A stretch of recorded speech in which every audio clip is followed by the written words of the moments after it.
In 2016, the Russian government, at the direction of Vladimir Putin himself, orchestrated cyber attacks on our nation for the purpose of influencing our election. That is a fact, plain and simple. That was former Secretary of Homeland Security Jay Johnson yesterday testifying before the House Intelligence Committee, confirming once again what we all know. But tell that to President Donald Trump, who's still denying Russia's role in the 2016 election.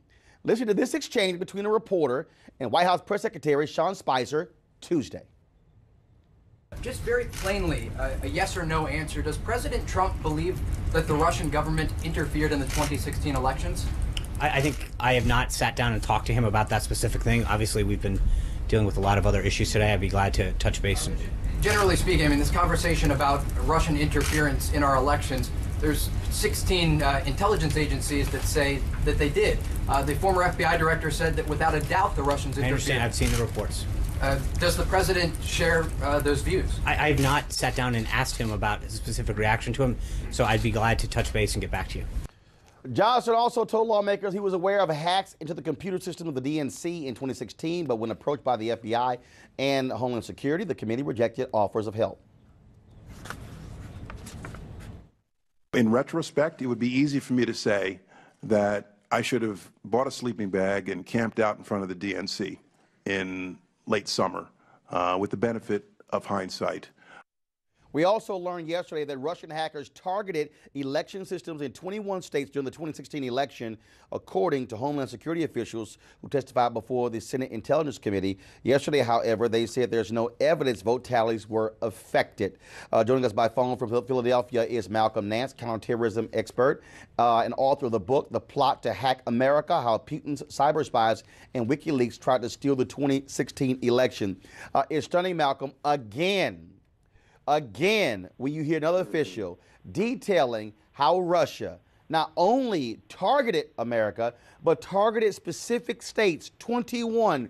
We're hearing this from our intelligence officials, our government officials, and Trump still refuses to say it's some 400-pound dude in New Jersey. Well, Donald Trump doesn't believe that the Russians are involved in anything. There's nothing nefarious that the Russians can ever do for Donald Trump. He's proven himself time and time again in some way that we just don't know yet to be beholden to Moscow. And that goes in as well as for all the espionage activity that they were carrying out, what the U.S. intelligence community had identified all through the last year. He calls it all a hoax, which is an insult to all of the men and women in intelligence and Homeland Security who dedicated themselves to trying to stop this thing. And what should happen now? Because clearly you have a president who doesn't give a damn about what Russia did. But we've got a congressional election in terms of the midterms in 2018, a presidential election in 2020. And Jay Johnson said yesterday, expect the Russians to try this again. Right. And I've been warning this myself. You know, this is a double-edged dagger that the Russians are using. They will use it to their advantage. If they can't get Donald Trump to behave the way that they want, look, as far as Moscow is concerned, they put him in office. And if he doesn't dance to their tune, well, they have systems and the exact same methodologies that they used against the Democrats can be used against the Republicans. Senator Marco Rubio himself warned about that about a few months ago before he jumped completely onto the Trump train. So that being said, as the 2018 elections come up, we don't know what kind of mischief they might have planned. They scanned these 21 states. That may have been just enough for them to build up a very, very detailed map of just how dysfunctional our election system is. And if they wanted to inject themselves in permanently, like to change the vote tallies at the state level, which is certainly, that's the easiest place to change votes. It's not at the machines.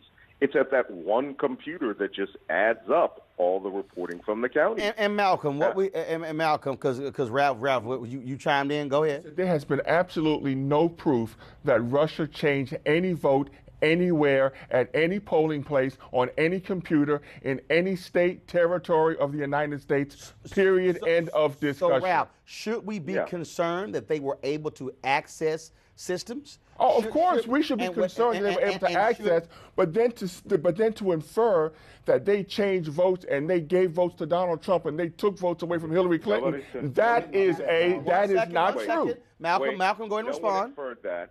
No one inferred that. Well, actually, you would imply it, but go ahead. Malcolm, go ahead and respond. No, what I implied is they have the capability. Look, man, I'm an intelligence professional. My job is to give you good, red, bad, right, left. That's just the way it's going to be.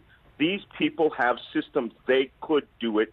The reason it wasn't done was because President Obama called Putin personally and warned him not to do any mischief on the vote tally. That being said, the Russians still have the capacity. They still have the capacity to do what they want, because right now we have one party that flat out refuses to believe that anything is going on. As a matter of fact, this is like having, your skyscraper on fire, and you have the White House is more concerned about who called 911. All right? So just deal with it. This is a hard reality. It's a threat to the United States. And, if you can't be a patriot about it, get out. Malcolm Nance. Oh, I'm the biggest patriot here, and I'm going nowhere, sir. I was born here, and I'm not leaving. And if you don't like it, you can get out. I defended your right to be an idiot, so that's fine. Malcolm Nance, we appreciate it. Thank you so very much. Thank you so much, sir. Why? You're welcome. So I'll go here, Ray. This president refuses to believe 17 intelligence agencies. He refuses to own up to any of the evidence consistently. He continues to assert it could have been China, could have been a 400-pound fat guy on a couch in New Jersey. A wise man once said, don't argue with fools from a distance. It's hard to tell who's who. Unfortunately for us in the United States, that fool is now our president.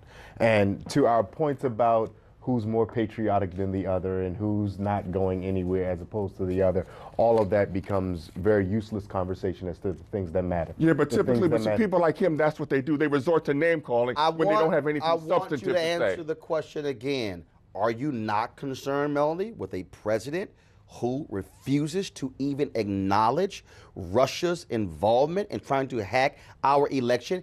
He still denies it. I don't believe that Sean Spicer said that he's still denying it. I believe what Sean Spicer said is that he hasn't talked to him about it. No. The president has tweeted. The president has tweeted it's a hoax. The president has tweeted, and relevance of that is what I also have a background in computer science. They have other countries. Are you trying to say have always interfered in our elections? But the reason why you all are mad is because your lies and crookedness got found out. Do you not think as an American? Melanie, do you not think as an American? You don't have to worry about getting caught. As an American, you don't have to worry about as an American, whether you are Democrat or Republican, whether you are black or white or Hispanic or Asian or Native American, whether you are immigrant or not, do you not think as an American you should be offended that Russia tried to sit here and look at our election? Of course. So why were you just as offended when Barack Obama interfered in Israel's election? Where were you? Did you clutch your pearls when that happened as well? Obama interfered in what election? Israeli election. The Israeli election. First of all, because we do it to each other. Excuse me, Melanie. If you read Stephen Kinzer's book Overthrow, you will see the 13 different times America directly overthrew other governments. Okay? So, baby, don't try that with me. But I'm asking you, as an American, do you not care what somebody did to this country? Of course I care. So your response is, well, we did it to somebody else. That's your response? No, my response That's what you said, though. My response is your overwhelming concern seems to be sudden since you all got busted with your emails. Yes, I did not hear the same concern. This is what happens when you don't know anything about the host. When you don't know anything. I know a lot about you, Mr. Martin. I've talked about Stephen Kinzer and Overthrow. I've talked about what we did in Iran to Mossadegh Day. I've talked about what we did to Allende in Chile. I have talked about what we did to multiple countries. So what would you have Donald Trump do? Here's the deal. What would you have I would like for the President of the United States to actually acknowledge that the intelligence agencies have actually spoken on this issue and have condemned what Russia did, not keep calling it a hoax. Okay, and then what? still to come on NewsOne Now, because this is a waste of time, because you want to deflect when you don't want to own up to what Russia did. A peaceful protest turned deadly. 37-year-old black man was shot and killed by Baton Rouge police. His hands are in the air, and you still get shot by the cops. Oh my God, please don't tell me he's dead. We're not going to let hate define us.